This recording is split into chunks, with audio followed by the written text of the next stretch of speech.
July 6, 2021, a perfect day to turn our intentions into action through conversation. Shout out to all the folks who are ready to do just that.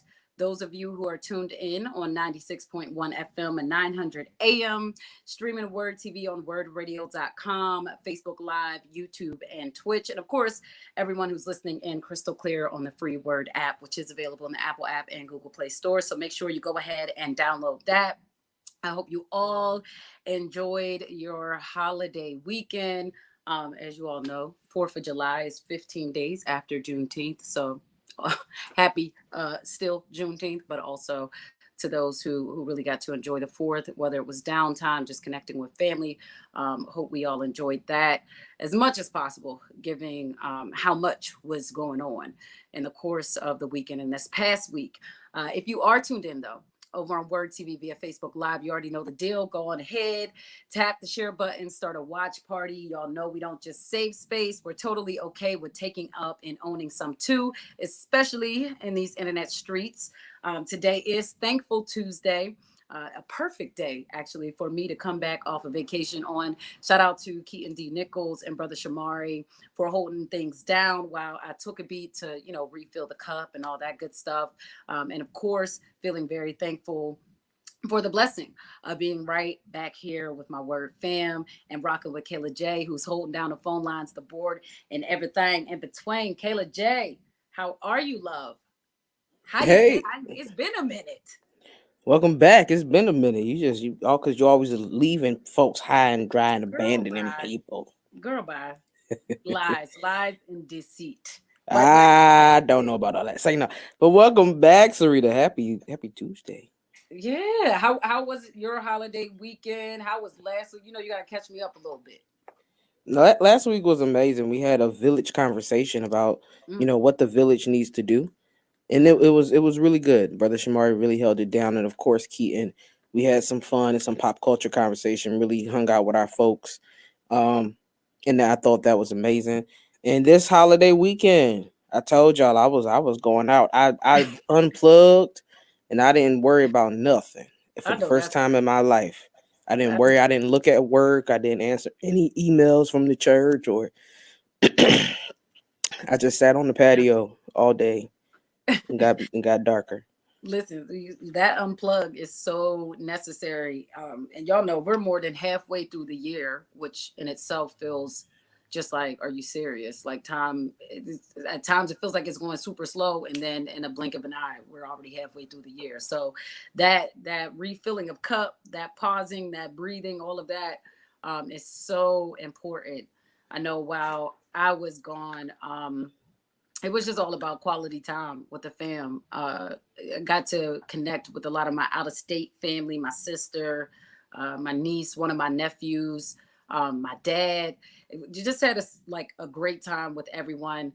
Got to hit the beach. If y'all know me, I am a mermaid, so I was in the pool. I was at the beach, eating good homemade meals. Got a game of spades popping, had to serve it up. Definitely won the board on that. Also hit the Baltimore Aquarium. Shout out to the Be More folks. And anytime I go to Baltimore, I think it's becoming kind of a ritual at this point. I love to hit this restaurant. I believe it's Black owned as well. It's called Angie's Seafood. Shout out to Angie Seafood and the staff there. That is like a must go place for me now. Every time You I go. said Angie Seafood. Yes. So I was gonna go there. It's amazing how we was kind of in the same section. I was Mm-hmm. gonna go there. I ended up going to this place called Craving Crabs. Oh, how was that? Ooh, it was good. Okay. It was $20 a pound for crab legs. We brought $210 worth of crab legs. Mm. Mm. And got it in. And Oh got yeah. it in. Okay. I'm like, you can't go to Baltimore and not have the seafood. I mean, of course, unless you're allergic and stuff like that. And in which case, of course, be safe. But yeah, Angie's is one of like that's my go-to. I'm like, all right, babe, we gotta go to Angie's. Like, we're here. And it wasn't because remember, y'all, I had forgot I was supposed to be on vacation. last week. So a lot of stuff wasn't actually solidified and planned, but it was nice to just go with the flow and kind of see where things took us. So we ended up all throughout the DMV, and that was a good look. So definitely blessings on blessings on blessings, and thankful for that. But Kayla J, it's Thankful Tuesday. So who or what are you thankful for today? Yeah, I'm thankful for my squad that took me in this weekend, Mm-hmm. and allowed me to rest. And it's funny because, and I say it's funny, and this is why I'm thankful for them because, Syreeta, I work so much. I'm always moving. That even when I usually go visit my friends, I'm still working. I'll be Mm-hmm. like, all right, give me a second, y'all, give me an hour or two, let me do this. So much so to the fact that they came out Sunday morning, well, not Sunday morning, Saturday afternoon, and they thought I was sad. They said, "Are you okay?" They said, you're not talking, you're not doing anything. And I was like, oh, yeah, I I'm am fine. taking in doing nothing. Yeah. And one of my friends, she realized, she said, whoa, Kayla's doing a vacation. Like, and I was Actually like, vacationing. yeah, Mm-hmm. I was like, I'm good, y'all. Like, I'm just not thinking about nothing. I'm gonna watch TV and I'm gonna sit here and I'm gonna eat and Mm-hmm. just live. So I'm thankful for them for allowing me once they realized that I actually was okay, because they was concerned, girl. Yeah. Once they realized I was actually okay, just allowing me to, sit and rest and relax, because Yeah. I realized it was something that I needed. Yeah, that's so important. Loves, y'all know we practice gratitude around here. So call in, let us know who or what you are thankful for today. The phone lines are open. The hotline number is 215-634-8065. Again, 215-634-8065. You can also call in toll free 866 361-0900. Again, 866-361-0900. Let us know who or what you are thankful for today. I can say for myself a couple of things. I told y'all a while back, right, that I wanted to do like some more acting and stuff. And I auditioned, or I had put in a request to audition for a production, and I end up doing the audition. And over the course of the vacation that I just took, I got a call back. So did the call back, and things are moving forward with that. So I'm thankful for stepping out of my comfort zone and pursuing another passion of mine, exploring that, even though I'm not going to even hold y'all, very nervous, but I got the script and I'm practicing and all that good stuff, because it looks like things are going to continue, hopefully, to progress in a way in which I'll be on a theater stage. So I'll keep y'all updated on that. And then also, I'm thankful for, listen, y'all, I'm thankful for doors that close. I know that may sound weird, but I'm thankful for doors that closed. And I shared a bit of this on my Instagram, but I also wanted to share directly with you all here, just in case someone might be navigating similar experiences or feelings. Because while I was on vacation, I also received two calls that, quite honestly, would have previously knocked me off my square hard, y'all, like very hard. But this time, not so much. There were five things that I did after each call, which I will share very briefly here. So if you're a note taker, feel free to jot down whatever resonates with you, pass it along to anyone else who may need it too. But after I received these disappointing calls notifying me that two very important things had fallen through, like it just wasn't and isn't going to happen, despite all of the energy and time and things that had been put in to making these things happen by multiple people, myself included. I had to do five things, right? And it wasn't even that I was consciously like thinking about the fact that I needed to do these five things to process those calls. It was just after reflection I realized that those were the steps that I took, and so I compiled them and wanted to share them. Right. So first and foremost, the first thing I did was I sat in the space that each call created, right? In that void that each call created.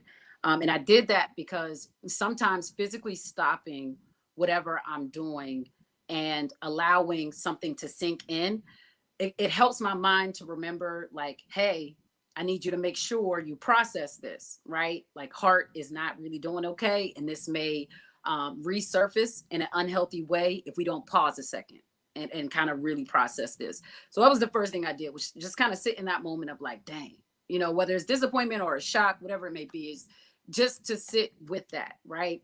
And then the second thing I did was honor my emotions.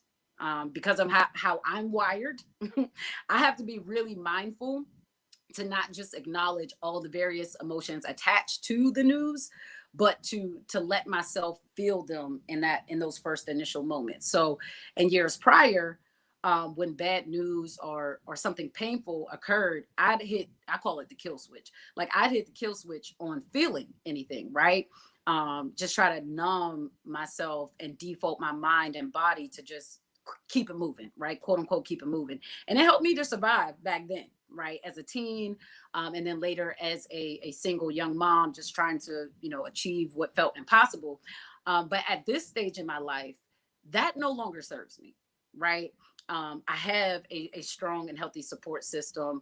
I have a lot of things in place, tools in my toolbox, right, that I can use to honor my emotions, to not shut down mentally or emotionally, and to still be able to show up and to heal myself in real time, right? Or to allow others to help me heal in real time. So that was the second thing that I did, was honor my emotions.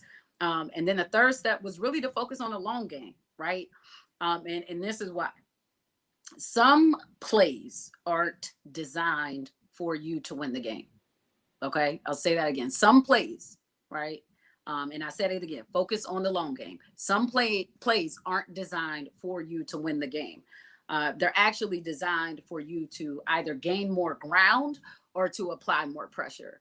And so, at bare minimum, what I deduced with those calls was, despite those calls, I should say, was that the opportunities and the level ups that those calls were attached to, it ultimately helped me to gain more ground, right? In neither case did I walk away empty-handed, or having wasted my time, right? The insight, the contacts, all of those things I gathered along the way outweighed the disappointment. I knew I was present throughout both of those processes, and paying attention to learn as much as I could with the moments that I did have, right? And so that was my third step. The fourth step was really just, and this is Thankful Tuesday, so this is right on time, but was simply to give God thanks, right? Because I don't know what was on the other side of those doors, but clearly it wasn't for me, right? And so, with that being the case, I'm glad it was kept from me.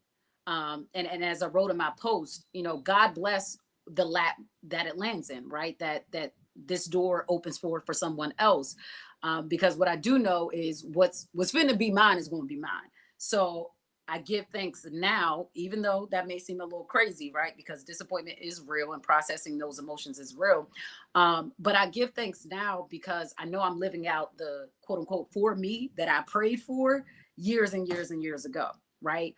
And so then the fifth and the last thing that I really did after those calls was just starting the process, the pivot, right? The process of the pivot. Something else I know, trust, and believe and have faith in is on the way. And when it comes, I'll be ready, just like I was for these other two things, and learn from and grew from and all of that. So I don't always handle those kind of calls or moments with such grace, but this is one time where I did, and it was an indication of growth. And so I wanted to try to make sure, I gathered what I could to pass that along in hopes that it may help some of you. And doing those five things, just FYI, was not a one-time occurrence. Okay, I've had to continue to remind myself of them as needed, even today, whenever I feel my energy or focus going left. So they've been somewhat of daily practices since the calls came, and having them in that IG post or committed to memory has really been helpful, because the village can only do so much, and helping to keep you positive or keep your spirits up is really up to us to be able to learn how to bring ourselves back to center. And that's the growth part, right? It's how quickly and healthy, and in a healthy manner can we do that. And that only comes from practice, and practice only comes from living. And so that's what we have to continue to do, is live and walk this thing out. But listen, we're at break. I want to go ahead and do that. The phone lines are open, though. Again, let me know who or what you are thankful for today. The hotline number, 215-634-8065. Again, 215-634-8065. You can also call in toll free, 866 866-361-0900. Again, 866-361-0900. Taking this quick break. When we come back on the other side, I'll let you know who and what we are saving space for tonight. And also, let you know about some headlines that are buzzing in these streets. So stay tuned to Safe Space on WURD Radio, 96.1 FM, 900 AM. I'm your host, sincerely, Syreeta. It's 23 after the hour, and we'll be back after these messages. This is not a fad for us. We will not resume our regular programming when things die down. We're not black to help our bottom line or because it's politically correct. We're not joining a fight. This has been our fight, our message, Our people. Black lives have always mattered here. We are Undeniably. indefatigably, unapologetically, permanently Black Talk Media. WURD.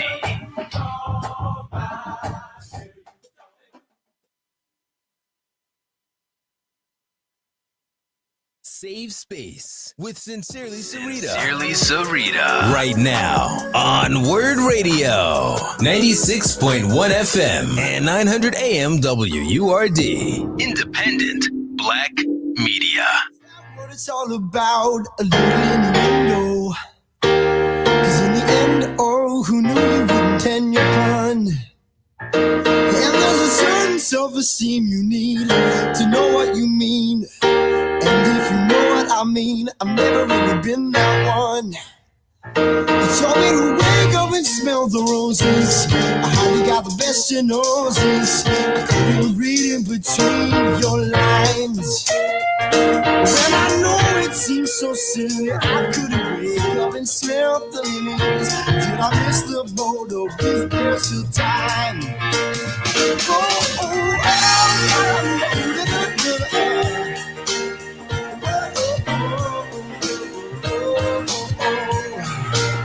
I heard your words so long ago, and only for a minute or so. I didn't give enough of a try. But now that I finally begin to find out what's really on your mind, my whole world it just starts to collide. Oh, you told me to wake up and smell the roses. I hardly got the best in noses. I couldn't read between your lines. And then I know it seems so silly, I couldn't wake up and smell the leaves. Did I miss the road? Is there some time? Oh, did I miss the road? Is there still time? Oh, da-da-ba-da-da, oh.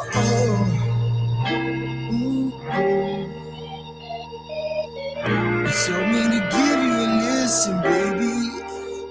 And now I'm telling you to give me a listen, baby. You told me to wake up, wake up, wake up. Wake up, wake up, yeah.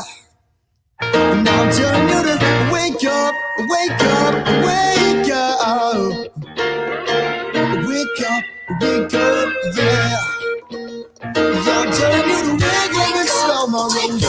But I hope you know this. I hope we can reveal my signs. You know I'm trying to clear, but you hear me, you see me, but girl, won't you take care of my rights? I'm telling you, wake up and smell my roses. I already got the best in roses. I couldn't read between the lines. But I know it seems so silly, I couldn't wake up and smell the lilies. Did I miss the boat? Is there still time? Oh, did I miss the boat? Is there still time?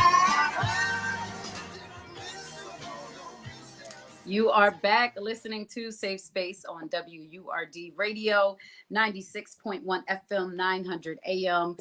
Just want to shout out our folks over on Word TV. I see some folks tuned in. Shout out to Shalada, Gloria, and Carlos. Gloria said, downtime with family is always good for the soul. I agree. Now, listen, y'all know, sometimes family drive you crazy, right? But I think also, that's just keep it 100, y'all. But no, I think definitely given, the pandemic, everything that has transpired over the last, what now, maybe like 18 months or so, that emphasis on quality time, on connecting with the folks who feed your soul, your spirit, your mind, all of that is so important. I don't know about y'all, but with the pandemic, it definitely highlighted for me the importance, number one, of protecting energy, right? And the importance of surrounding yourself with folks who refill your cup, who feed your energy in a positive and healthy way. And so I'm thankful that I was able to spend time with a lot of folks who do that, or who contribute that to my life, and hopefully my goal is to provide and contribute the same to theirs. It's Thankful Tuesday. So call in, let me know who or what you are thankful for today. Hotline number 215-634-8065 and toll free 866-361-0900. Shout out to @Real K Thomas over on Instagram. Real K Thomas said, God's reassurance. That is what Real K Thomas is thankful for. And y'all know we practice gratitude around here. That's just that on that. I'm also thankful for the opportunity, which I hope if you're free tomorrow, you can join me. I'll be hosting the Economy League's Well City Expo.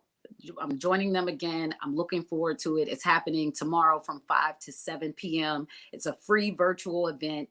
And this time around, we're celebrating the incredible work of the 5 Well City Challenge pitch competition winners. They've all been focusing their work and their efforts around solutions for millennial health here in the city, right? So after hearing from the teams, the audience is going to have a chance to directly interact with each of the 5 teams and ask questions that are related to, their ideas for improving millennial health outcomes in Philadelphia.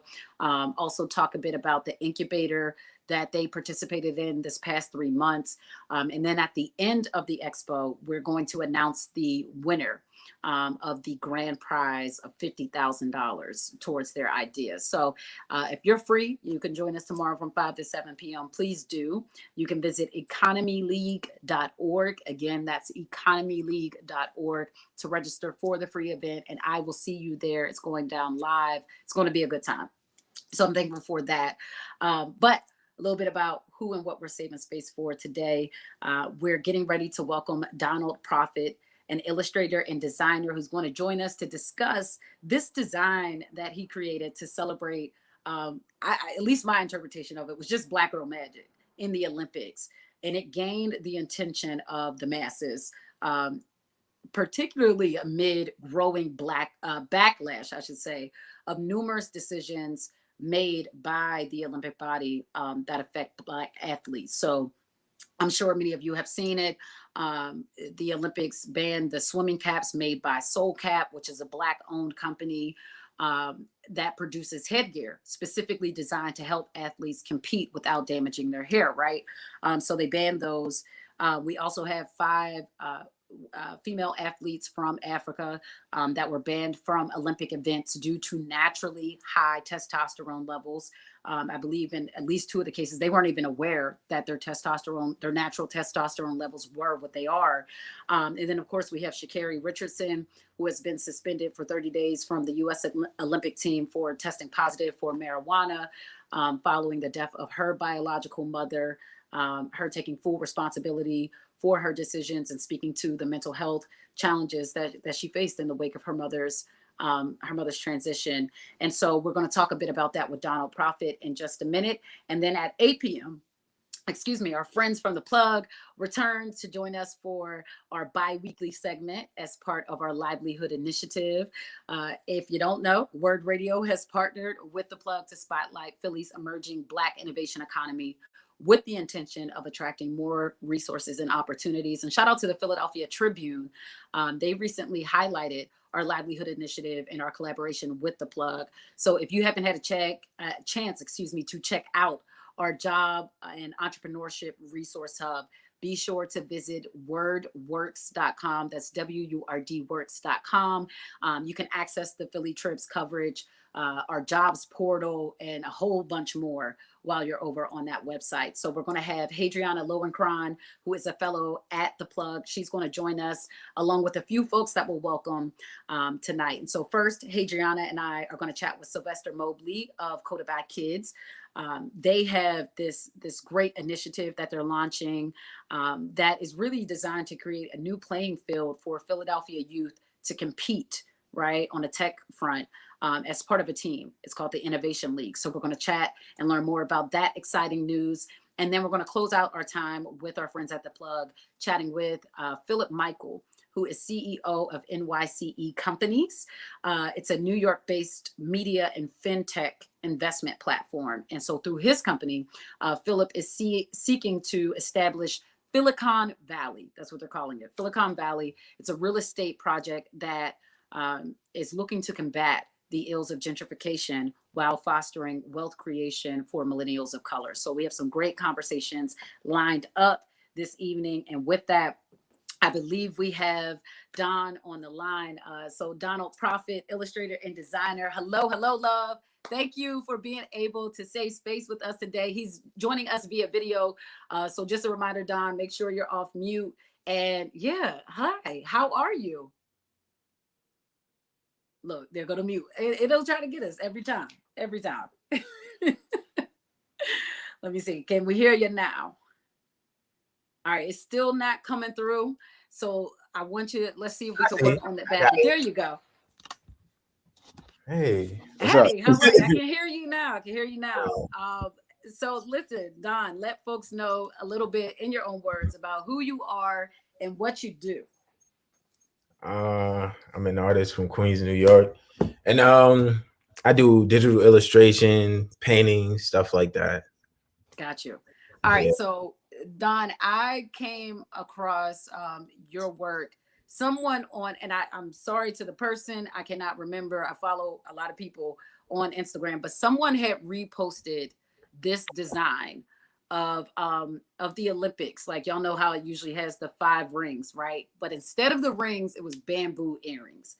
And I was like, oh my gosh, this is so dope. And so I tapped, their stories, and I ended up on your page, and I'm scrolling and I'm like, whoa, he's a dope artist. Like, what is this about? I end up purchasing my crop top like ASAP. Had it in time for my vacation and everything. So appreciate the expedited shipping. But I'm like, I saw it start to pick up more and more steam. Lovia J, she reposted it on her platform. A few other folks who, have big platforms, I saw them post it, and I'm like, wait a minute, like we got to talk to them. We got to figure out what this is about. So Don, tell us a bit about this design and, where the inspiration for it came from. Oh, I think the sound might have went out again.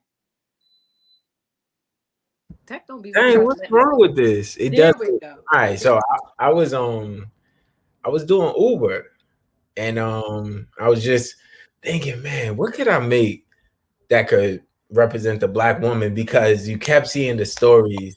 The one that took it over the top was Sha'Carri, because it was like a big thing, and her mom passed. And I saw a story about her previously where there was like this girl with this orange hair, and I would see videos of her online, and I'm like, damn, this girl's amazing. And I was actually going to do an illustration of her, just because there's a famous illustration, well, it's not famous, but of Jackie Joyner that someone did, and I always wanted to do a replica of that with someone else. But let me get to the story. I was doing Uber, and I was thinking of how can I make something representing this. And the one thing that stuck in my head was someone reposted the reporter saying she has nails, hair, attitude, but the speed. And they were saying like, oh, why did he have to say but? Is the nails, hair, and attitude taken away from her as a human, and then the speed makes her better to everyone else? So I was like, damn, that's really crazy. Nails, hair, attitude. And I just thought of the bamboo earrings. Mm-hmm. And I said, I'm gonna do all the shapes. I wasn't just gonna do the round ones. I was gonna do the door knockers, all the shapes. But I put the door knockers on. I was like, this does not look right. And then I took it over, and I just put the round ones. But yeah, I was doing Uber, and I was thinking about it, and I sat on it. It was a couple days. It was in my head. Anytime I do an illustration or design, I say I'm gonna get to it. I'll get to it. And I remember I was on the couch, and it was a real down day. It was rainy. I was on the couch all day, right?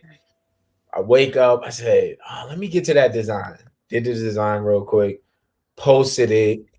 I didn't even put my stamp on it. I didn't put my social media on it. I priced the teas extremely low. Um it's a lot of stuff I didn't do that I usually do because I didn't expect nothing from it. Mm, I expected nothing. It's just not how I usually post my stuff. All my stuff is usually with my tag and blah blah blah blah.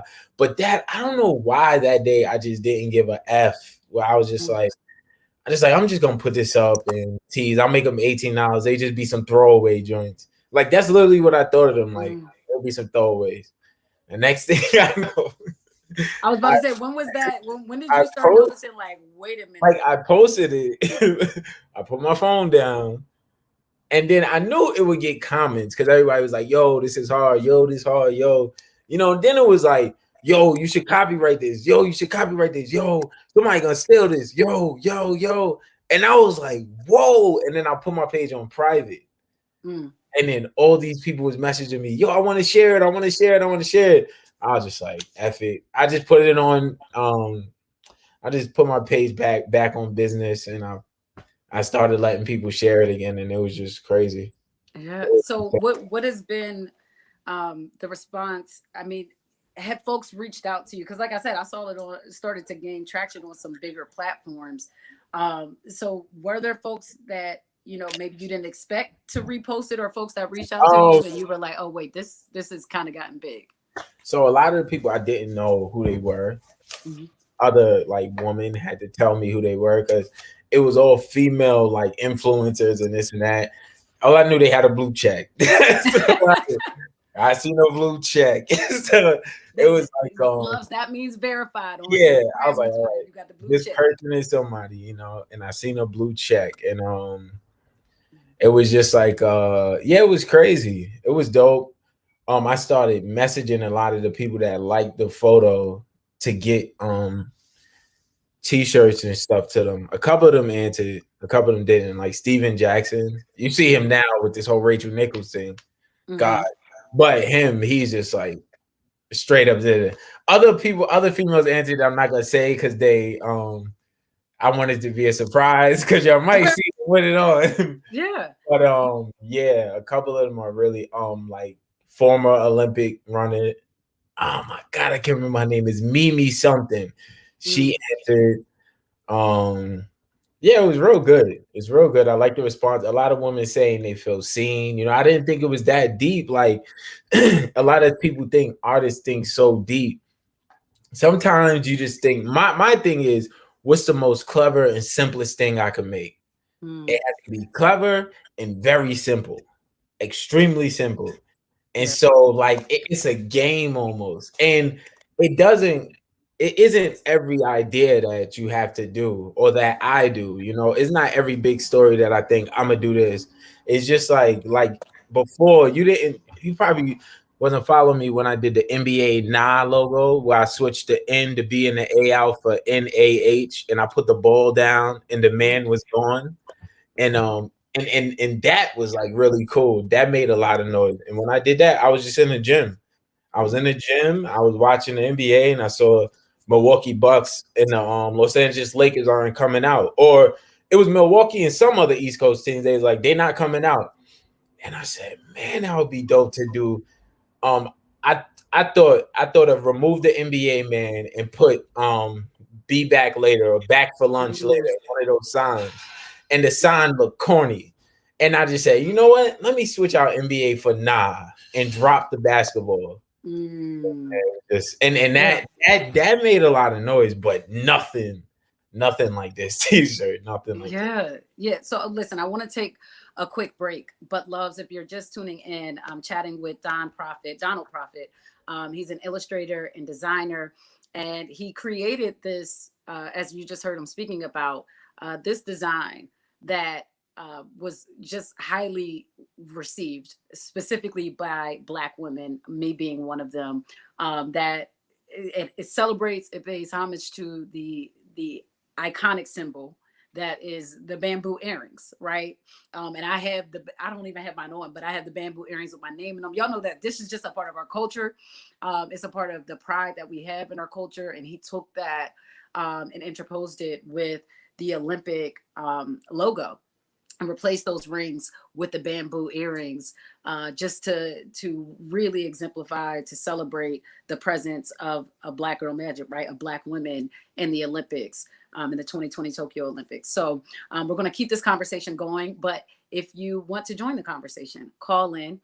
The phone lines are open. Hotline number is 215-634-8065. Again, that's 215-634-8065. You can also call in toll free, 866-361-0900. Again, 866-361-0900. When we come back on the other side, we'll continue our conversation with Donald Prophet, and more so just get his take on the decisions, a lot of the decisions that the Olympic body has been making, and the impact that they're having on Black athletes, and his take on it as an artist and someone contributing to our understanding and appreciation for the role that we have in athleticism, right, in sports. So stay tuned to Safe Space on WURD Radio. I'm your host, sincerely, Syreeta. It's 44 after the hour, and we'll be back after these messages. The Colorectal Cancer Alliance just announced the new age for colon cancer screenings has been officially lowered to age 45 for everyone. If you are 45 or older, it's time to get screened. Go to wordradio.com and click on the Go to Know banner to register for your free at-home screening test. Did you know colon cancer is largely preventable with on-time screening? And there's a 90% survival rate when caught early. African Americans are 20% more likely to get colon cancer and about 40% more likely to die from it than most other groups. So for the next 3 months, you can go to wordradio.com and click on the Go to Know banner for your free at-home screening test. A screening navigator will contact you to ask a few questions and help you get screened. It's that simple. Again, just go to wordradio.com, click on the Go to Know banner, and fill out the form to request your free at-home screening test. Go to Know today. The Black Words Book Club. Word Radio's conversation on books that explore the African American experience through social, economic, and environmental justice issues. Tune in the second Tuesday of every month on Evening Words with Nick Taliaferro, 4 p.m. till 7 p.m. The Black Words book for July is White Evangelical Racism, The Politics of Morality in America by Penn's Dr. Anthea Butler. Be sure to listen live as Nick Taliaferro will hold a contest for a giveaway book bundle that consists of 4 titles from Kensington's Defina's Authors of Color's newest release. Don't miss it, Tuesday, July 13th on Evening Words with Nick Taliaferro. Attention for Word members. Get your copy and receive a 20% discount when you purchase at Harriet's Bookstore or Hakeem's Bookstore. For more information on the Black Words Book Club, visit wordradio.com. The Black Words Book Club is sponsored by Defina. Defina is an imprint of Kensington Publishing Corporation, America's independent publisher, concentrating on authors of color.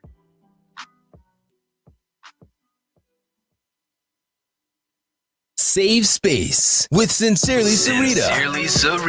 Right now on Word Radio. 96.1 FM and 900 AM WURD. Independent Black Media. Remember we sat in the cold, no money in Montreal. Underneath that waterfall, nobody else ever saw. I packed up everything except those memories that only I can see and can't get rid of. I still remember the first, your body hit every nerve. Used to wake up in my shirt, it's the one I had to burn. Trying not to stare, but you are everywhere. You're everywhere that I've ever. You feel like Brooklyn in the summer. Been hiding, half awake for so long. And is this subtlety only you never see? Bringing the mess of me all together. You feel like Brooklyn in the summer.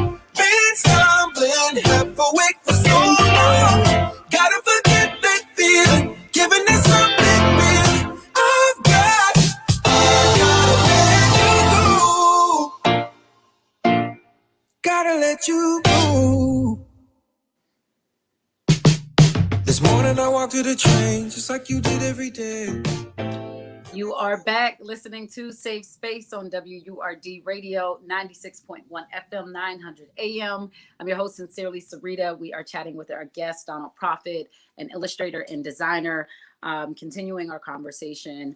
And Donald, I was able to catch, it wasn't a live, but, just some commentary that you posted in your stories.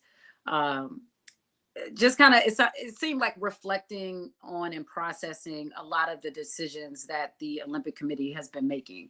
I know just even one of the more recent ones I saw was the 5 women athletes who are from Africa. They've been banned from the Olympic events due to naturally high testosterone levels. You have the banning of swim caps that are created specifically or designed specifically to help athletes with natural hair. So of course, that's more so targeting athletes of color. Of course, Sha'Carri Richardson and that decision, because a lot of folks said yes, she smoked marijuana, but she also did it in Oregon where marijuana is legalized. And so, like, what is going on? What rules are outdated? What rules need to be re-examined? What is your take on all of this, especially given that you essentially made a statement with your art, right? And choosing to use the iconic bamboo earring to celebrate and highlight the presence of Black women in the Olympics. And I think the sound might have went out again. My goodness. There you go. I think it's pretty crazy, but it's blatantly obvious what's going on, and like I said, it's moving the goalposts. And I don't know about Sha'Carri. It's like it could go two ways, I understand everybody's argument, but I mean, if you in the game, you got to play by the rules. That's the rules of the game. It's like me. I work in transportation. I mean, not transportation. I mean, I'm bugging. I thought I said sanitation. I worked in transportation. I left that job a month or two ago, but I worked in transportation. They give us random piss tests. Right. You got to play. You have to play the game, though. I can't tell you I haven't indulged in my own smoking during that whole time. I can't tell you I've been clean the whole time, but I've never lost my job because of that. Mm. Because I just play by the rules. You just got to understand what you're doing. And I feel like, of course, she lost a parent, so it's understandable. So I'm like, dang.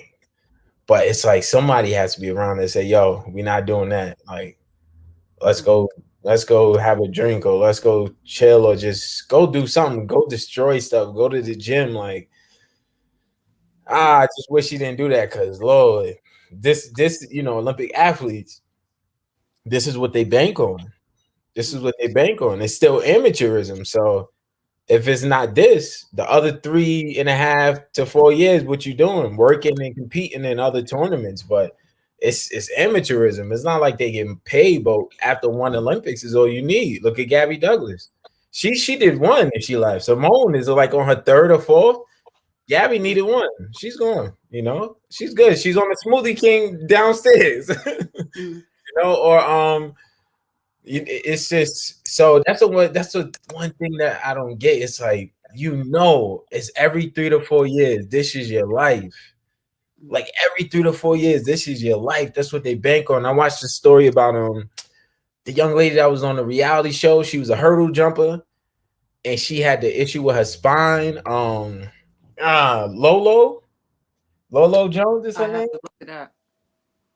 Lolo Jones, but her story was just a struggle. Like, I think her name was Lolo Jones. She was a hurdler. Yeah, Lolo Jones. Yeah, she was a hurdler, and she just couldn't get the gold. She couldn't get to the Olympics. It was like her story. I'm paraphrasing, but it was pretty amazing. But it just showed me the struggle Olympic athletes go through, or even Foxcatcher.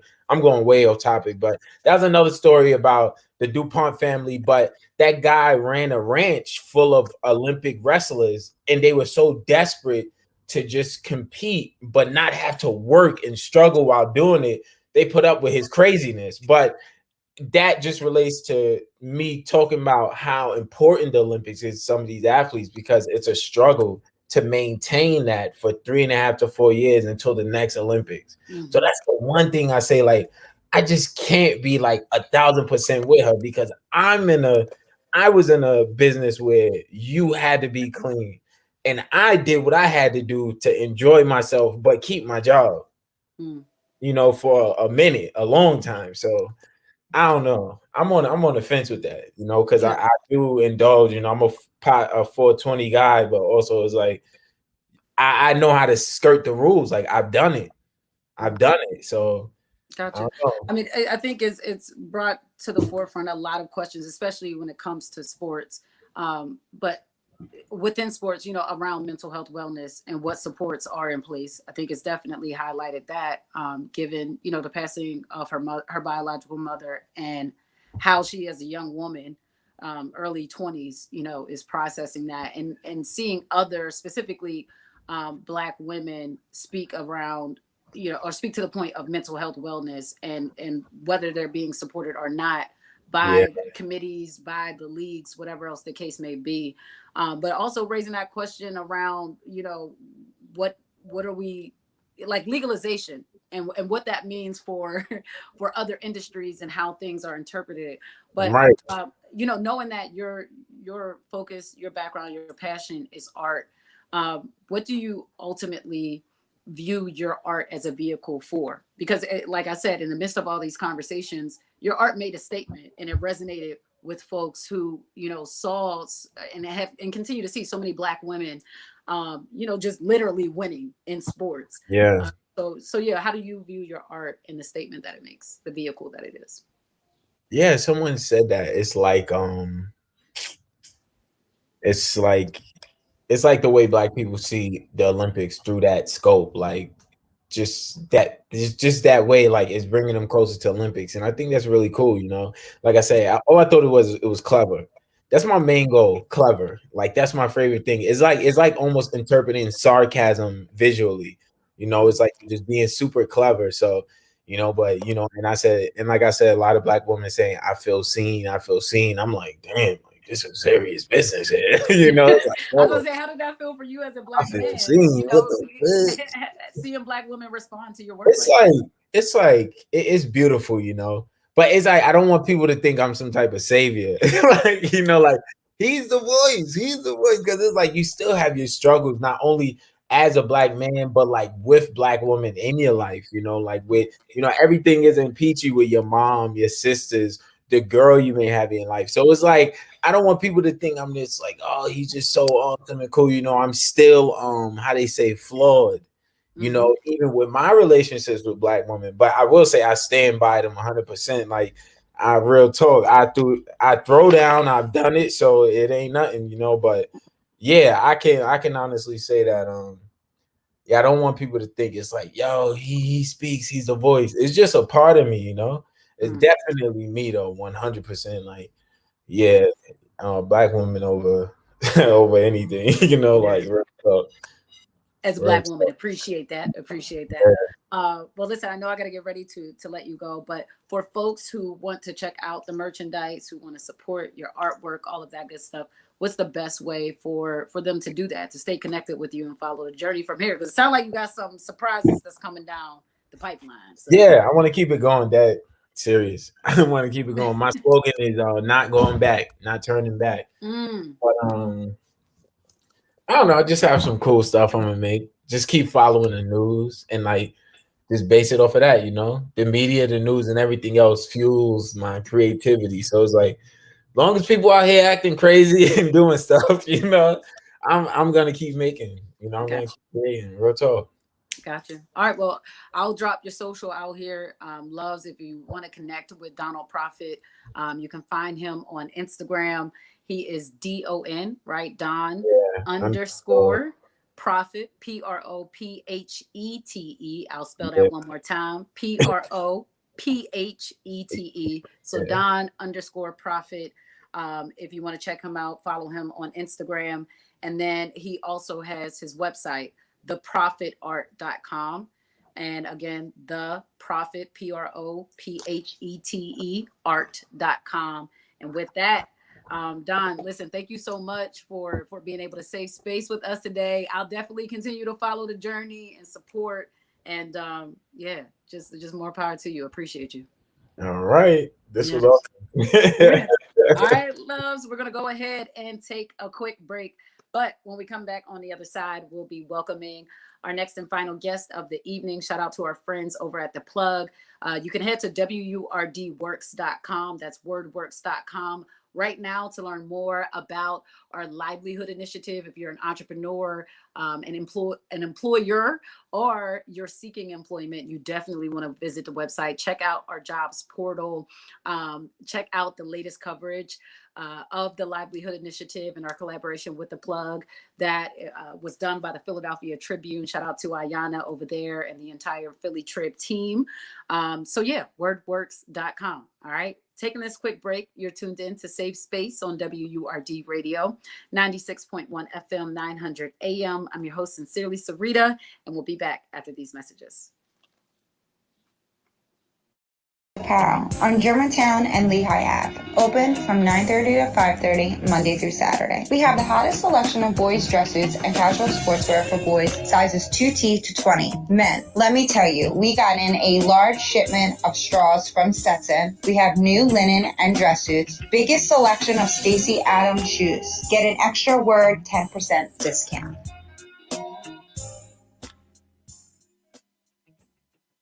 Enterprise Exterminators, located at 4943 Wayne Avenue, has been in business since 1976 and can eliminate whatever pest problems you have. Enterprise specializes in bed bugs, lanternflies, and termites. Call for your free termite inspection today. Do-it-yourself kits are available. Enterprise Exterminators, servicing Philadelphia, Delaware, and New Jersey. Call now, 215-849-7070. Ask us about the word and senior discounts.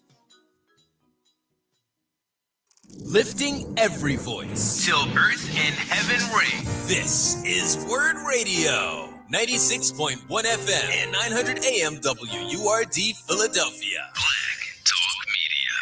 Grab your mic. It's time for Kayla J's karaoke song of the day.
You are back listening to Safe Space on WURD Radio, 96.1 FM, 900 AM.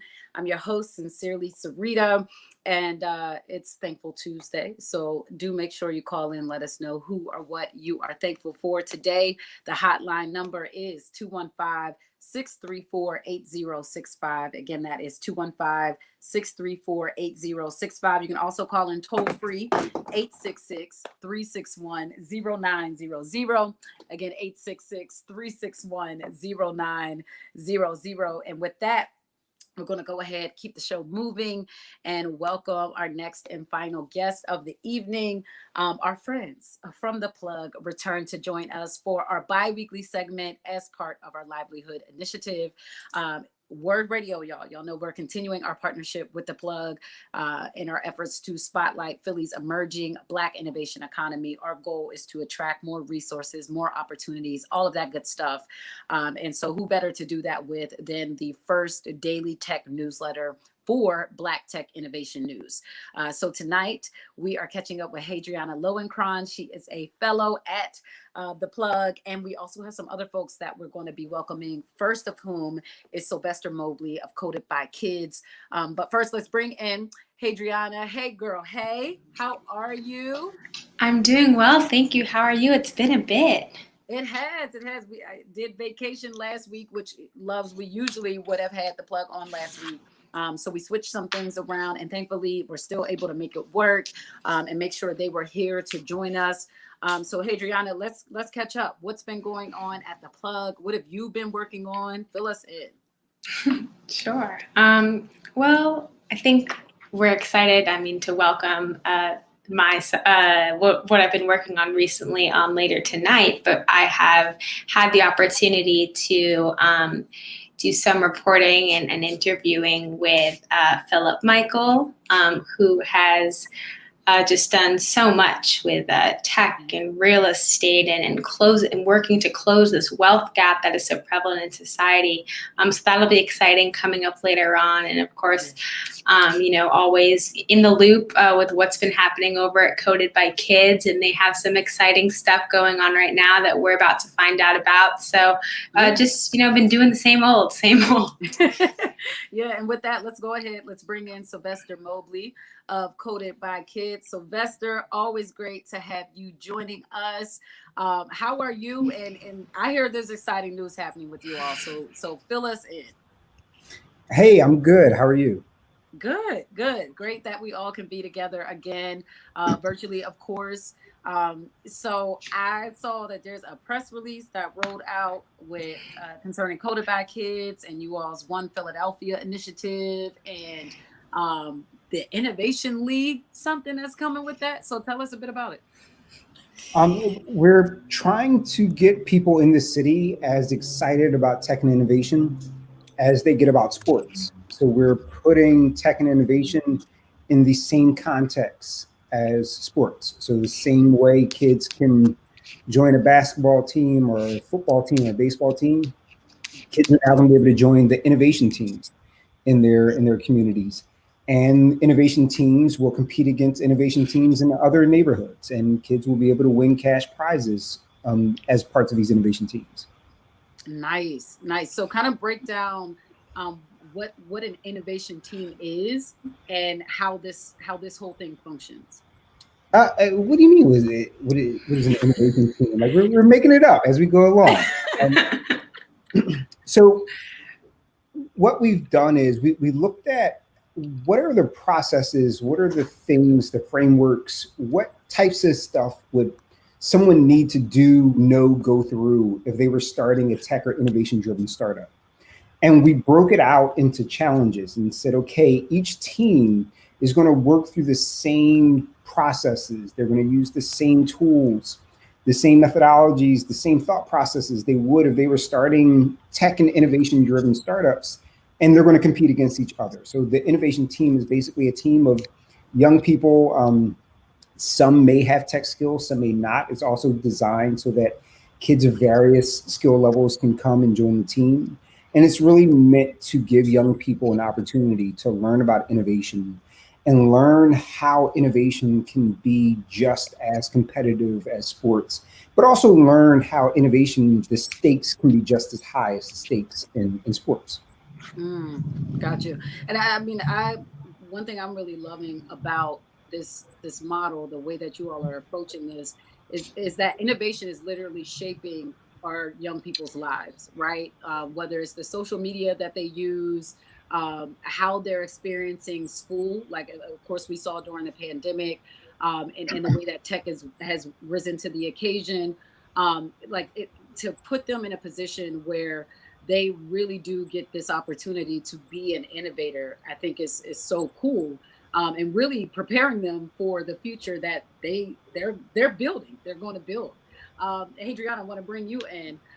because it's because of the plug and all of the amazing work that you all do, that we are able to keep a pulse on, like One Philadelphia and the amazing things that Coded by Kids is doing. So yeah, Hadriana, any questions or things that have been on your mind in light of this exciting news?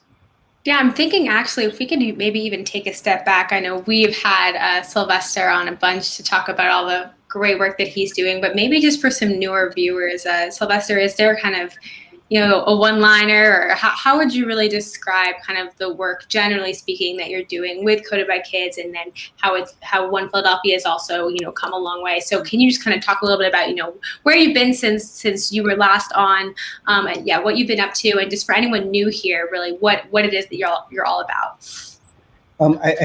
The way I often explain Coded by Kids is we're the AAU basketball of tech and innovation. And for those out there who don't know what AAU basketball is, it's a youth developmental basketball program.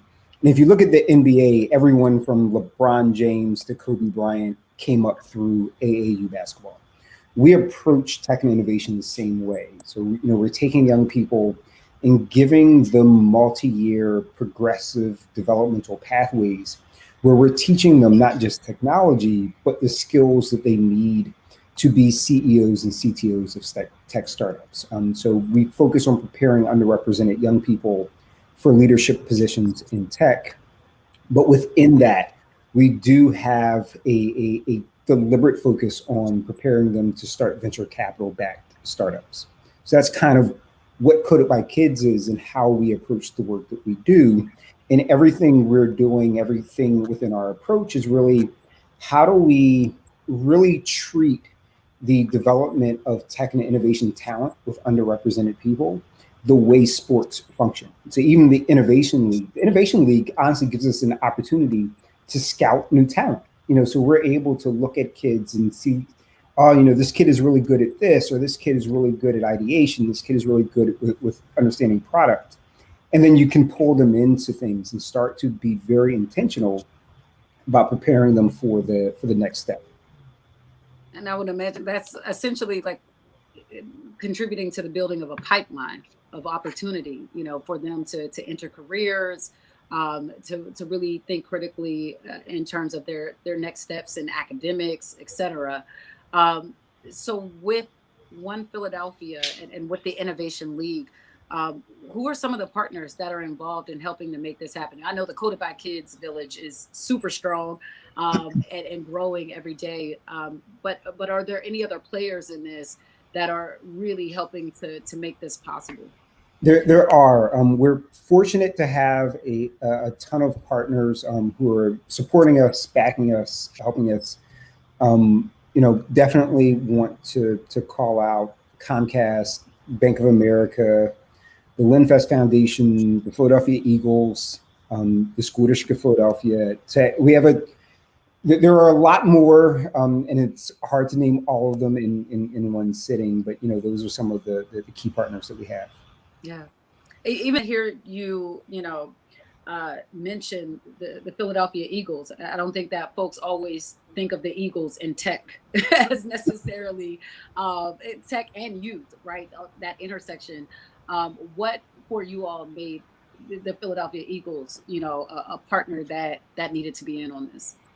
Well, there is that interconnectedness of what we're trying to do. We're trying to leverage the engagement that people have in sports, the engagement that our young people have in sports, and start to say like, hey, you can do the same thing in the tech and innovation space. Like, a lot of times our young people feel like the only way they're going to really make it big is if they're an athlete or entertainer. And what we're saying is, no, there's other avenues. You can make it big in the innovation space. You can start the next Google or the next Uber. And we need you to think about it the same way. So we're also going to get sports teams to get behind it and back it and say, hey, we need you to look at this the same way as well. Got you. And I hear there's some recruiting going on. So, Hadriana, I want to bring you in on that. Any questions around that? Yeah, I mean, just for people who are interested, I know that you're looking for both the coaches, the kids. Tell us a little bit about the recruiting process, where people can go on both ends of the spectrum to find out how to get involved. So the easiest way is if you go to the Coded by Kids website, the information's on there, or you can go to the One Philadelphia website. So it's the number one, phl.org. All the information that you need is there. All you have to do is sign up, and the Coded by Kids team will take care of everything from there. Okay. And that website again is one, as in the number one, phl.org. Again, 1phl.org. And Sylvester, can you kind of lay out what are you all looking to kick this off? How long does the Innovation League run for? Just some of the specs around. So we've already started the recruitment for coaches, and we've started the early registration process for young people. The season will start in the fall, and it will run through the fall. So we'll run a season every fall, basically. Okay. And this is for young people ages, what is it, 12 to 18, I believe? Yes. Okay. 12 to 18. And given that you all are recruiting for coaches as well, are you looking for anything in particular from the coaches, skill sets, experience, et cetera, just in case we may have some potential, coaches who are listening now? Yeah, the biggest thing we need from the coaches, we're looking for adults who truly care about the best interests of young people, have the patience to deal with a team full of young people, and are willing to commit their time. Other than that, we don't need any skill sets because we're able to bring in volunteers from our tech company partners who do have the tech and the startup skill sets. What we really need from coaches, it's like the coach that coaches the kids basketball team or the kids soccer team. You need somebody with patience that's willing to coordinate and get a bunch of kids going in different directions, get them going in the same direction. Got you. Okay, so there we have it. Your patience is the biggest key, y'all. If you're biggest thing. And if you have 12 to 18-year-olds, or you work with 12 to 18-year-olds, patience is key. It's important. And getting stuff. I mean, heck, that's just the truth in life, even when you're working with adults. But definitely with kids, just having that patience to guide them, to properly coach them, and of course to make sure that the Innovation League is a success, right? Because from my understanding, this would be like the first, it sounds like, of its kind, at least in taking this approach in the city. Is that correct, Sylvester? It is the first of its kind in the city. Okay. All right. So yeah, we're doing some new here in Philly, and we need to make sure y'all are supporting. Hey, Syreeta, go ahead. Yeah, I mean, can you give us a little sneak peek? Well, what's coming up next? I understand a lot of attention and time is going towards this, but I mean, you came up with this, and this was the first of its kind. What's the next first of its kind? The next first of its kind. I don't know if it's the first of its kind, but we are in the process of raising and launching our venture capital fund, which, as a education nonprofit organization, to now be in the process of rolling out a venture capital fund and looking directly at the young people that are coming through our programs and our systems as target investments is something that you don't see. Unfortunately, Philadelphia is a city that's plagued by low expectations and small thinking when we think about our Black and brown people. So when you hear people talking about opportunity and education for young, especially Black kids in the city, it's always in the context of workforce development and how many Black kids can we push into a job as quickly as possible. No one thinks about our kids as having the ability to create scalable, high growth companies. No one ever thinks about our kids as being able to be the next generation of employers, not just employees. And the fact that we're saying we're not going to be a workforce development organization, we're not going to just focus on how many of our kids can be sticking jobs. We're going to prepare our kids to be CEOs and CTOs, and we're going to raise a venture capital fund so that we can write real checks to invest in their companies. That's something that you don't see happening. Yeah, absolutely. And it would be a game changer, is a game changer. I mean, you all are already laying the groundwork and continuing to build upon that vision and that mission. And I think like to see that happen, and I really do hope that the city, really gets behind y'all with the dollars, okay, to help advance the mission of Codified Kids, of One Philadelphia, of the Innovation League, because it really, I see this being a game changer for the city, but more importantly, being a game changer for Black and Brown youth, right, and making sure that they know that we are thinking about their future, and we're thinking about them being in positions of leadership, and willing literally to put our money where our mouth is, and cultivating their talent and their potential as it pertains to tech and all of that good stuff. So as always, looking forward to what Coded by Kids has in store. I know you gave us the website for One Philadelphia for folks who are interested in the One Philadelphia Innovation League for students ages 12 to 18. Again, loves that website is onephl.org. I will make sure to drop that in the Facebook Word TV live stream that we have going on, so you can access it later in case you're driving safely, of course. We'll have that there for you. But Sylvester, folks want to connect with Coded by Kids on social media, or maybe just have something that they can share and pass along. What's the best way for them to connect with you all on social? So we're on Twitter, Coded by Kids, Instagram, Coded by Kids, same thing with Facebook. So we're pretty easy to find on social media. There's a lot of the information that's being pushed out on social media, so you can certainly go on any of our social media accounts, find information. Please share it, get people engaged, get engaged. We're trying to change the direction of the city, frankly. So, everybody has to get engaged and get behind it. Okay. All right. And is there a deadline for the recruitment for folks who are interested, whether they be coaches or students? I'm not sure, but you can. Okay. It should be on the website. Okay. All right, cool. Well, listen, Sylvester Mobley, once again, always a pleasure to have you with us and saving space for these important conversations around tech and the innovation economy, the Black innovation economy here in Philly. And so we're looking forward to staying connected and staying updated on all that Coded by Kids and One Philadelphia has going on. Thank you. I appreciate it as always. Yeah. And Hadriana, so let's keep this thing going, because you were speaking a little bit earlier around or to the point of just some of the work that you've been doing, and because of that work, we are going to get to welcome our next guest, who is Philip Michael, CEO of NYCE Companies. How did Philip get on your radar? What was it, Hadriana, that from a journalistic standpoint, a reporting standpoint, kind of got your ears and eyes peaked in his direction?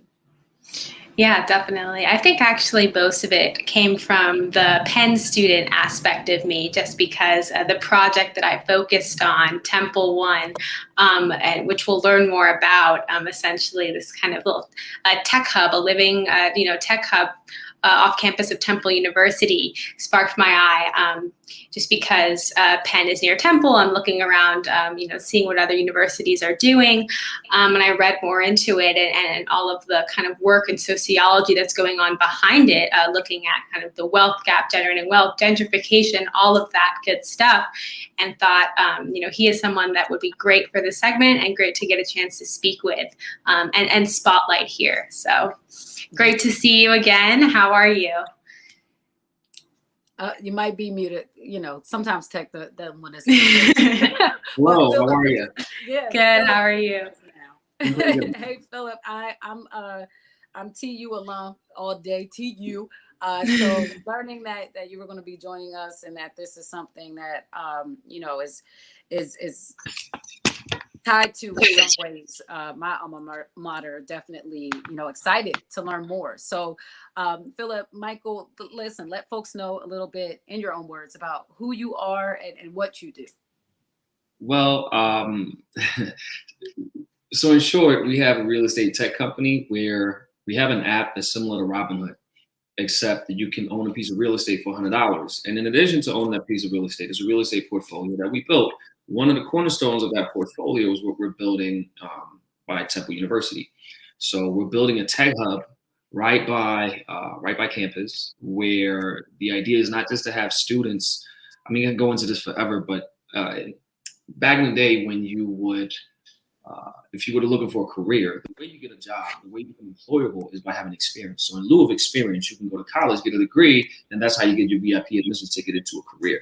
These days, you get saddled with student loan debt, and you still have to get an internship and a job in order to get you your real career. So what's the real incentive for that? So what we wanted to do is not just build something. There's a couple components to this. Not just build something on campus where you just cram students into a building. How can we give them the facilities where they can go out and create jobs, co-working spaces, access to mentorship, advisors, things of that nature, right? So that's one component of it. In addition, when we started, our entire mission is anchored around on a high level of creating 100,000 millionaires of color by 2030. Since we started last year, 5,000 people of color become first-time owners. So it fits together in a couple of ways in terms of Philadelphia. Our tech hub that we're building is now co-owned by micro landlords, micro investors, people of color, which is, it's when you see gentrification, you see in neighborhoods where people come in and they grow the value of the neighborhood, but it's typically at the expense of the people that live there. So we're just letting people participate in that while creating living spaces for people to create more jobs in the future. So it's all in an effort to give back, create more value, both from an ownership standpoint, but also from the people that are there, and hopefully go out there and create more jobs. Got you. Not sure if that makes a lot of sense, but the best way I can explain it right now. Yeah, no, I mean, there were a few different components there that I know I was taking in. And I'm thinking, like, even with Temple One, like this tech hub, right? Yeah. So it's a living facility Yes. Specifically for students? Yeah. Okay. And so specifically entrepreneurs, people interested in entrepreneurship. But granted, the people that would want to live there are people that naturally have that interest. So it is, you can think of it this way. If you're someone who's into the arts or into music, you may want to congregate or hang around other people that share those interests. That's just one area what we specialize in. What we do is, again, entrepreneurship. So we want to create the facilities where they can go there, have a built-in network of like-minded people, to share those interests. It's something I would have loved to have for myself, because where I come from, we don't really have that. So that's what I was thinking. That was my mindset going into it. And again, it doesn't take much just to have living facilities for students to have those elements in there that can help them. For instance, we built a giant conference room where people can go in there, they can do pitches, they can meet with partners, advisors, and things of that nature. There's a podcast studio if you want to be a creator, if you want to start a YouTube channel, if you want to be, do stuff on Instagram. There's all those things. There's a think tank on the ground floor, and in addition, it's decked out with tech. So it's just a place where you can feel inspired, and you can have, like I said, the facilities to go out and create stuff and be inspired by what's around. And then again, you have access to the network of people that can help get you to that next level. And not to mention, we have the Adidas family ponied up $5 million to invest in them. We have two pitch competitions a year. Now, granted, you're not guaranteed that money. You have to not suck. But if you do, in fact, suck, we'll help you not suck by giving you, by helping you have frequent events and things of that nature. And even if it's premature for them to go out there and get VC money, through our relationships with crowdfunding platforms, we can get them on there so they can go out there and raise money. So basically everything you would need as an early stage startup founder, even if you have an idea or if you just started and you need to get accelerated a little bit, you have effectively a living accelerator where you can go out there and make sure your idea comes to fruition. Yeah, I mean, this is so dope. And to your point, especially, thinking back to my time at Temple, I come from a family where definitely entrepreneurs. So to have, something like that, even though I was a non-traditional student, I lived in family housing because I had my children, but, to have a space like that really does focus on just nurturing the entrepreneurial mind and providing those opportunities to receive, coaching and all of these other things, mentorship opportunities. Like that's just super dope. And I want to make sure we backtrack a bit. Yes. Talk a bit more about NYC. Is it nice? Yes. Okay. All right. Because I'm like, I love the play on it, but I want to talk about nice because you mentioned that it's an app where you can folks can participate in the real estate market, buying pieces of it. Let's break that down a little bit more because I'm just personally interested in learning more about this, but also want to make sure if there are folks who have been wanting to build up their investments or to kind of gain some entry into real estate, that they know that this is potentially an option that's available. Yeah, for sure. That's what we create. Again, so a couple of statistics you got to look at. In North America, right, there's a lot of, I don't want to get too deep into socioeconomic discussions, but what I can say is this. A couple of statistics you got to be mindful of. By 2053, Black wealth is projected to drop to 0. The number one driving factor behind that is there's the Black community don't own real estate at the same rate as everybody else. This is a fact.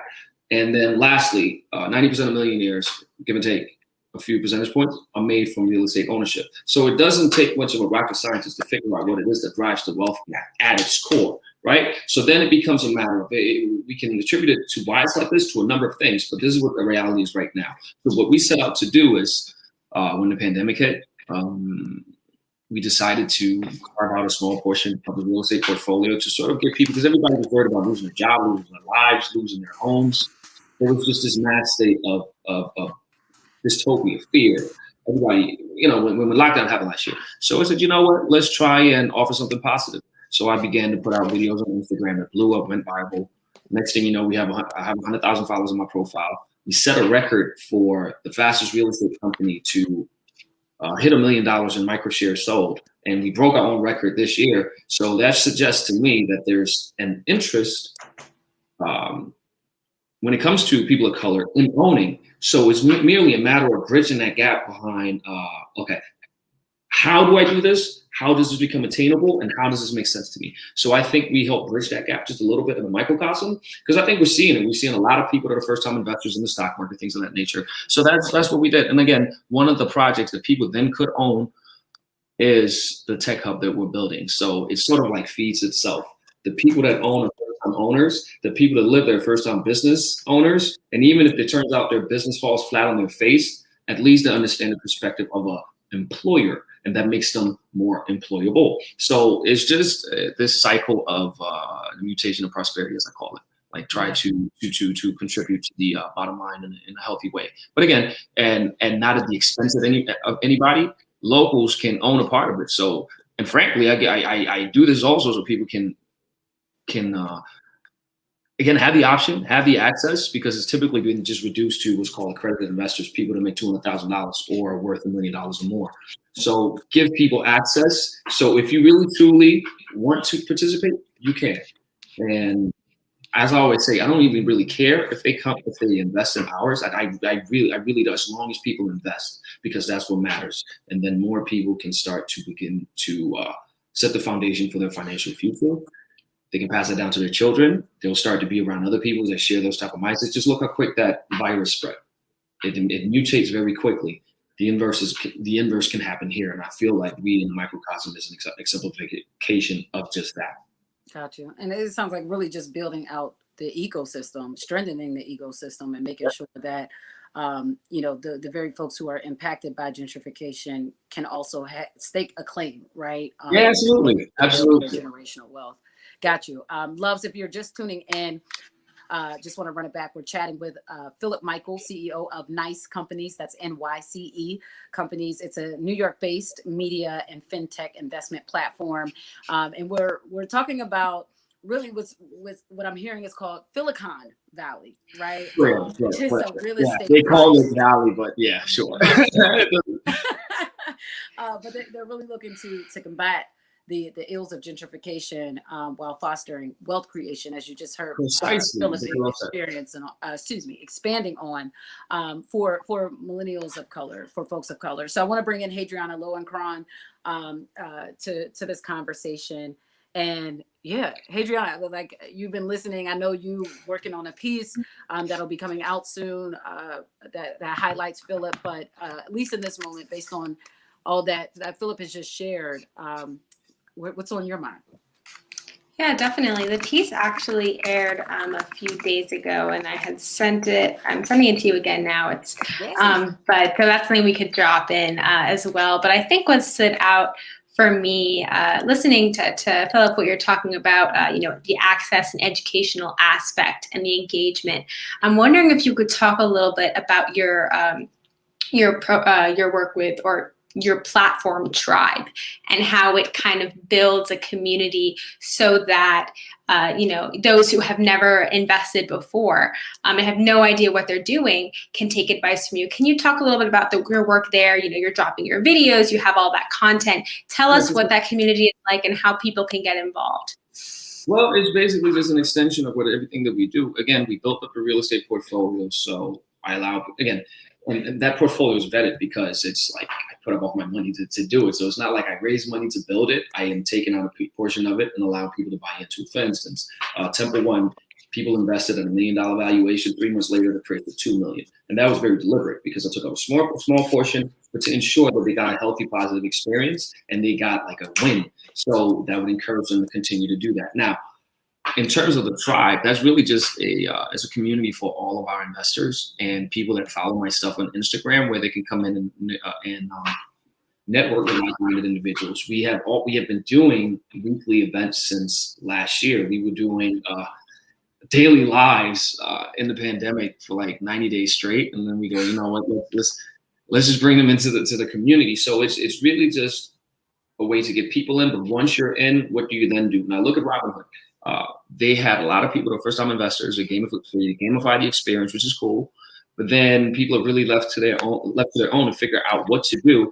And the next thing you know, you got companies that have no little fundamental value relative to the stock value that they have, simply based on the fact that a lot of people rally together to drum up the value of the stock. It's not really sustainable. And one of the things that we do is go in there. We have experts, tribe coaches, as we call them, that host events all the time. Share how to do stuff, invest in the stock market, how to buy real estate. There are lenders in there, there are attorneys. So really people can have a Rolodex of all those experts. So that's what we do inside the Tribe. And that of course runs that. I just show up and speak from time to time and be as involved and helpful as I can be. But really it's a matter of giving people the I always say wealth is a function of the conversations around the dinner table. What kind of conversations are you having for no reason? Do you talk about love and hip hop, or do you talk about how your asset portfolio? I don't even know, but the contents have to be different because it would directly impact and shape the external reality. So we try to just provide people that. And it's just naturally an extension of what happens online on Instagram, where I'm active every day anyway. So that's what that is. And hopefully is to give people, again, access to those friends. Like I have a CPA friend, I have an attorney friend, like with a click, you go in there, you have that at your fingertips as an extension of your network. So that's what that's about. That's why we do that. And it's not something that takes anything away from what we do on a daily basis. In fact, it just amplifies it and enhances it while helping people, which is what it's all about. Gotcha.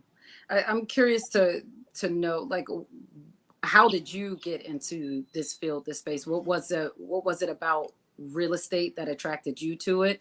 And how did you go about, building your career to reach such a point where, not only do you have this app, but you also have, this Silicon Valley that's now. Yeah, we actually have a lot more. We have a lot more apartments. We've grown quite a bit since over the last year. We have around, a total portfolio has around 1,500 apartments, and we got another 500 under construction. And it's all happened in the past year. But in terms of why real estate, remember what I said, the stat I mentioned before, 90% of millionaires are made from real estate, give or take. And I was at a point when I'm in New York City right now. When I arrived here, because I have family from here, but I'm a Danish citizen. I'm from another country. So I didn't have a green card at the time, which means I basically don't exist, right? So I had less than a homeless person. So I realized, looking around, the people of wealth and influence seem to be somehow be involved with real estate. Now, I have family back home that's in real estate. So I just learned from scratch. I just said, you know what, let me save up to 10,000. Then I discovered you can buy a property with up to 4 units with just 3.5% down. Like, oh wow, I can really own.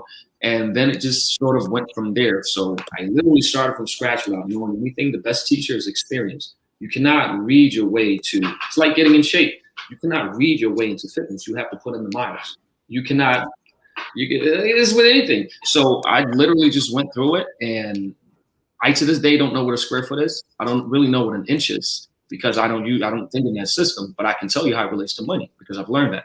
And I can look at a spreadsheet and I can see discrepancies. I can see this, and this is just simply like riding a bike. It just seems so intimidating to people because it's centered around money, but that's why I put out stuff every day so people can really see, wow, it can be done, because it's not like I just came from there. I literally started from less than scratch.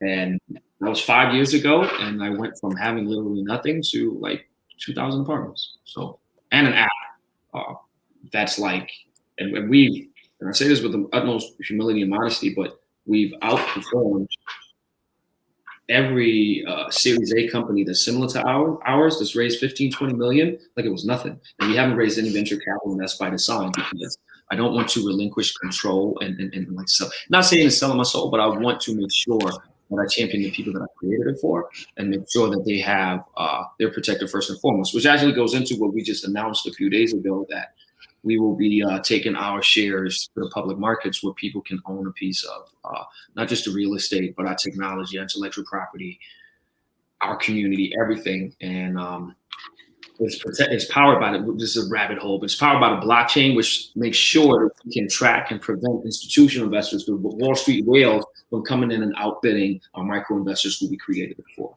So it's just a wealth ecosystem in its totality, created for people who have not had access or had a voice or had anybody do this for them, because there's quite frankly not an economic incentive to do so. But I really don't care about any of that. My motivation is, as I mentioned, is to help more people of color, or people that, it can really be of any color, but if you come from that opportunity, to get them that. So because I feel like the more people have stuff, you can see there's a direct correlation to reduction in crime, more people being happy, and things of that nature. So that's what drives us. Got you. And Loves, just want to put a reminder in. We have dropped the link to Hadriana's piece, which features Philip and nice companies. That's in our Facebook Word TV live stream. You can also just head to tpinsights.com so you can access that.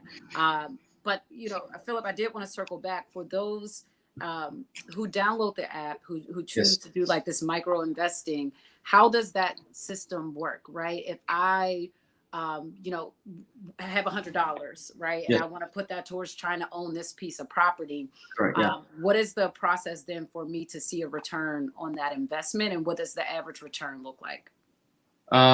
Think of it this way: when you buy a piece of shares in Amazon, you're doing so if you put in $10 or $100 or $1,000, you're doing so with the bet that it will grow in value as the company grows in value. So let's break it down into simple math, right?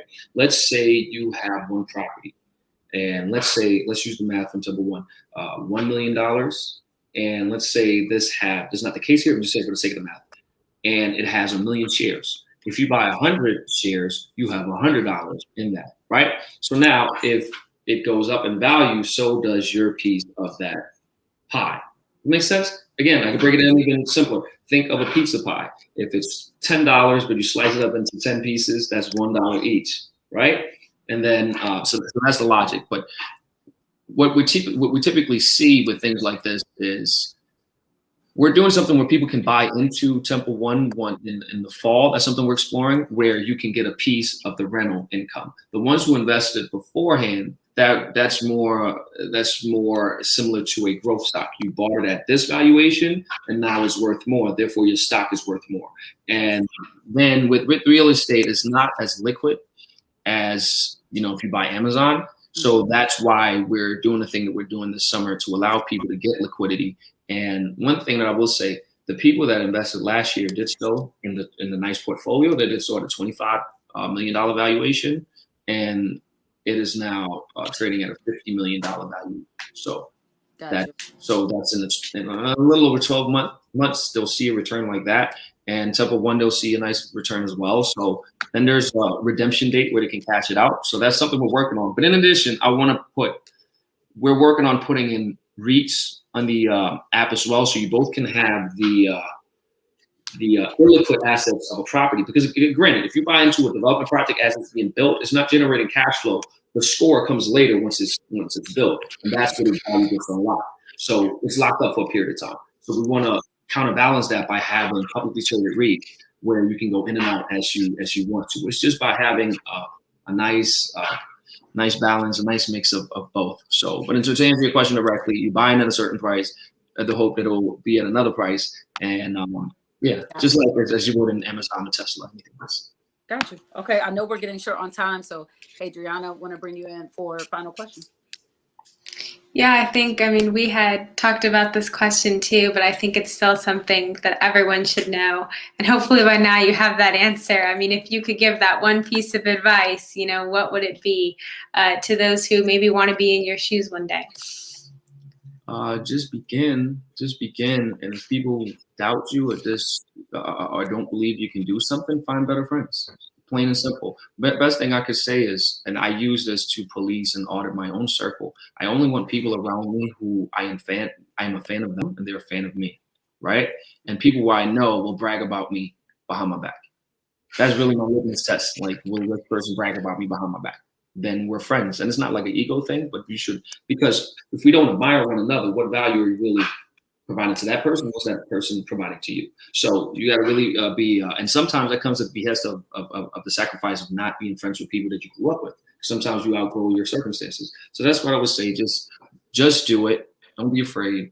And if there's people that distrust you, don't see that as a reflection of your limitations. Simply see that as their limited perspective and get the hell out the way and find some better friends.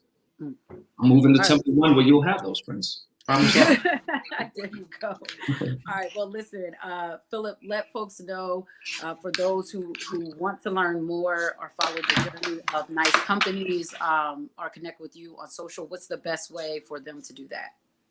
Well, my Instagram is YFWTB, and you can find our Instagram for Nice is Nice app, NYCE app on Instagram, or 100K Millionaires. That actually directs to the Nice website, but it hammers on the point of that. So 100KMillionaires.com. And 100KMillionaires.com. And you can follow the journey. You can see the stats. We're very transparent with everything that we do. And yeah, that's really it.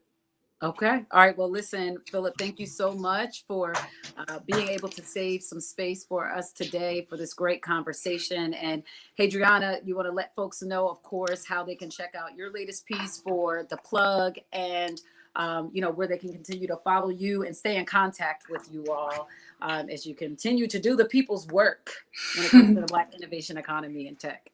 Yep. So at TP Insights always is the Twitter account for the plug. My personal one is H Lowenkron, my first initial last name. Hopefully Syreeta can put that in there so you don't have me spelling for 5 whole minutes. I have a long name. And yeah, I think you could also drop the article up there too. But tpinsights.com is the website, and you can find all of the great stuff we've been working on. Yes. And I am dropping the article has already been dropped in our Facebook live stream, Love, so you can check that out. We just search, of course, WURD Radio on Facebook, and then, of course, tpinsights.com. All of those links, including Adriana's Twitter, will be added during the break. So, Adriana, always great when we get to touch base. Appreciate you for just the work that you do and saving space with us today. It's great chatting with you as always. All right, loves, we are taking a quick break. 46 after the hour. You are tuned in to Safe Space on WURD Radio, 96.1 FM, 900 AM. I did not forget about, the headlines, let you know a little bit about what's buzzing. So when we come back on the other side, I'll make sure we do that before we close this thing out. All right, Safe Space, stay tuned. We'll be back after these messages.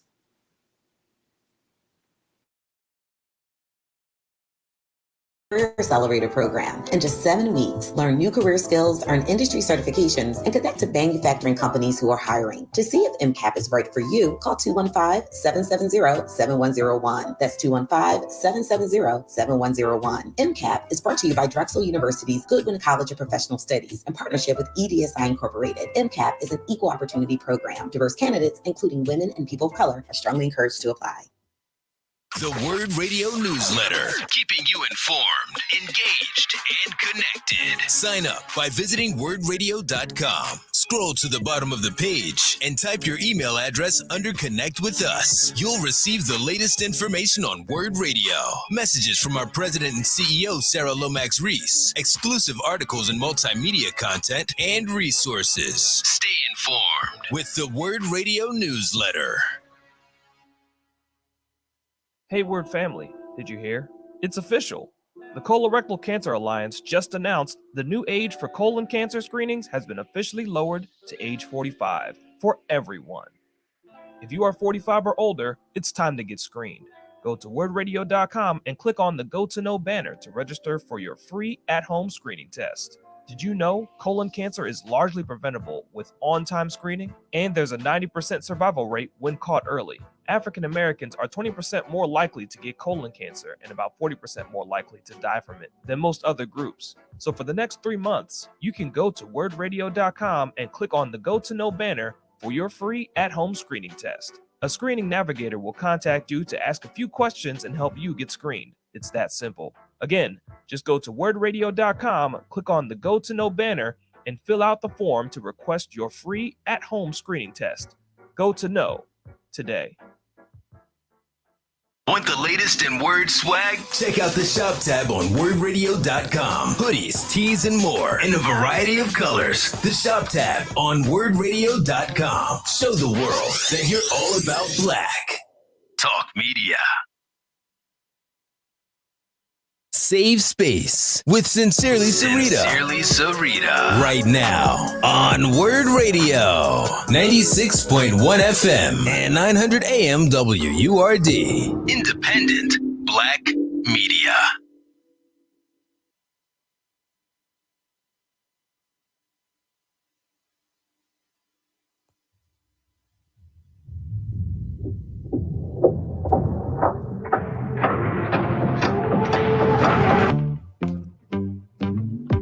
You look at me like I'm unfamiliar, acting brand new like you never knew that you like them thick. I've been carrying this weight in the world beneath these braids, and I'm confused. Would you take the pain that came with all the parts you wanna claim for you? You on my thighs, you on my stride, but not this melanin. You on my hair, but you don't care for this complexion. I'm a black woman.